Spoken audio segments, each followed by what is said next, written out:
Part 1. The Silent Thief. The Compulsion to Please. There is a silent thief that robs your life, not a bandit in the night, but a subtle, insidious force that has woven itself into the fabric of your being. It hides behind your smile, your nods of agreement, your endless nodding to the desires of others. It is the compulsion to please. At first glance, pleasing people appears innocent, even virtuous. We are social creatures after all, to live in harmony, to connect, to be liked. These feel like natural, healthy pursuits. But what if I told you that this very urge to please is not only a cage, but a slow poison? What if this need to be accepted, to be loved on others' terms, is destroying the very core of your life, your soul? Part 2. Jung's Warning, the Tyranny of the Persona. Carl Gustav Jung, the great explorer of the human psyche, warned us of this ancient trap. He called it the tyranny of the persona. The persona, your false face. Jung described the persona as the mask we wear, the role we play in society. It is the image we craft carefully, designed to meet expectations, to fit in, to be loved. The persona is not who you truly are. It is a facade, a public face made to hide the raw, untamed depths beneath. When you spend your life pleasing others, you become a slave to your persona. You tailor your words, your actions, your very identity to fit the demands of those around you. You become a shapeshifter, molding yourself into whatever form will win approval. But masks are brittle. Behind them, the real self starves. The authentic you, with your fears, your desires, your contradictions, your darkness. This self is pushed into shadows, suppressed, denied. Part 3. The Shadow. What you refuse to face. The shadow. What you refuse to face. Jung taught us that the shadow is everything we deny in ourselves. The parts we hide, reject, or don't even know exist. It is often uncomfortable, messy, and dark. But it is also a wellspring of power, creativity, and truth. By constantly trying to please others, you push your shadow further into exile. Every unspoken feeling, every hidden truth, every suppressed urge feeds this darkness inside. The more you deny it, the more it grows, festers, and controls you from beneath the surface. Eventually, the shadow doesn't remain hidden. It erupts in unexpected ways. In anxiety, bitterness, resentment, or worse, self-sabotage. The more you try to please, the more you disconnect from your inner truth, and the more your life unravels. Part 4. The Cost of Pleasing. Imagine a life spent walking on eggshells, where every word, every smile, every action is calculated to avoid conflict, to avoid rejection, to avoid being too much. You lose your voice, you lose your boundaries, you lose your freedom, and the paradox is cruel. By trying to gain love and acceptance from others, you lose the most important relationship you can ever have, the one with yourself. Part 5. The Roots of People-Pleasing. But why do we do this? Why is pleasing others so deeply ingrained? For many, it starts early, in childhood, when your sense of worth is tied to approval from parents, teachers, friends, or society. You learn that love is conditional. You learn to trade pieces of your authenticity for fleeting moments of acceptance. This conditioning seeps into adulthood. In workplaces, friendships, families, and romantic relationships, the script is the same. To be liked, conform. To be safe, please. Part 6. The Illusion of Safety. But this safety is an illusion. Pleasing people is an attempt to control the uncontrollable, the unpredictable nature of human relationships. You hope that if you give enough, do enough, bend enough, the other person will stay, will love you, will approve. But people are not constants. Their desires change. Their moods shift. And your worth is not theirs to give or take. When your value depends on others' approval, you live in constant anxiety. The moment approval wavers, your identity crumbles. You become a hostage of expectations, never free, never whole. Part 7. The Disconnect from your inner compass.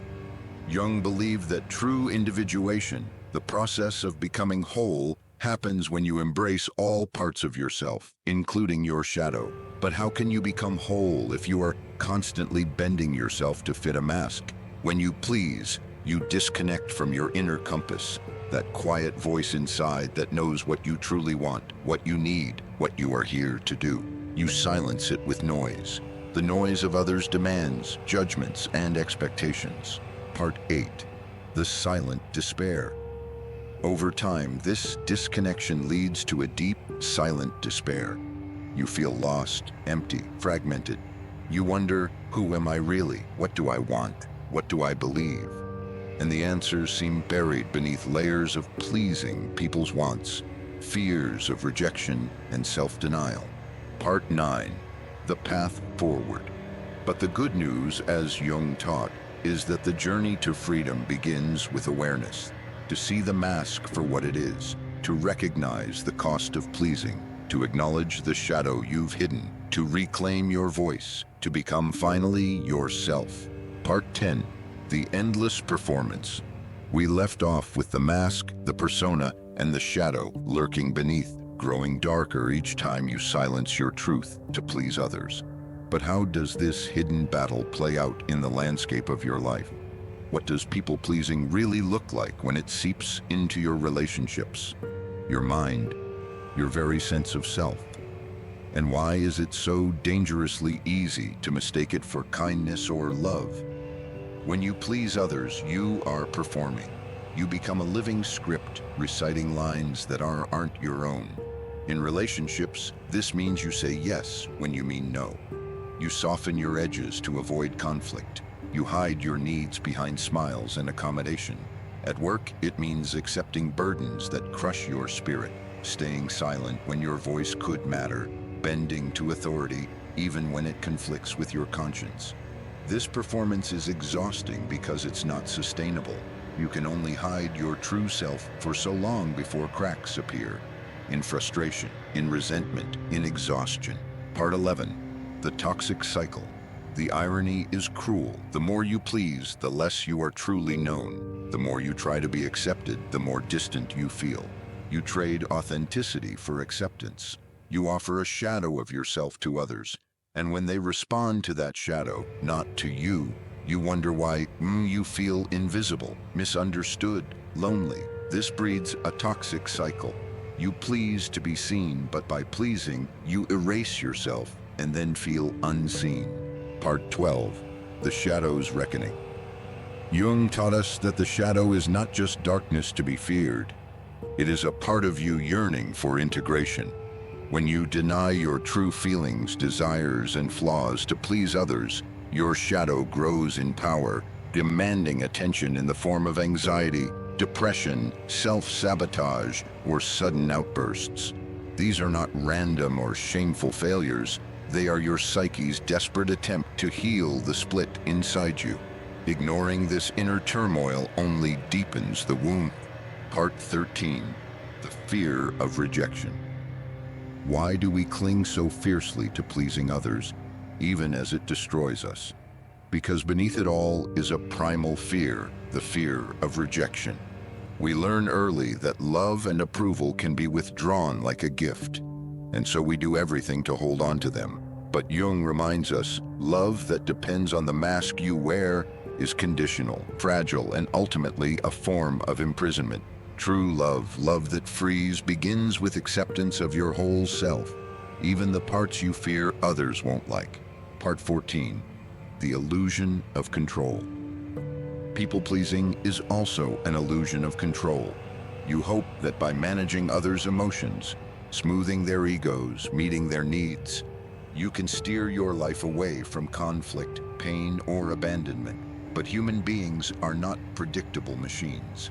You cannot control their feelings or reactions. Trying to do so only leads to frustration and loss of self. Part 15.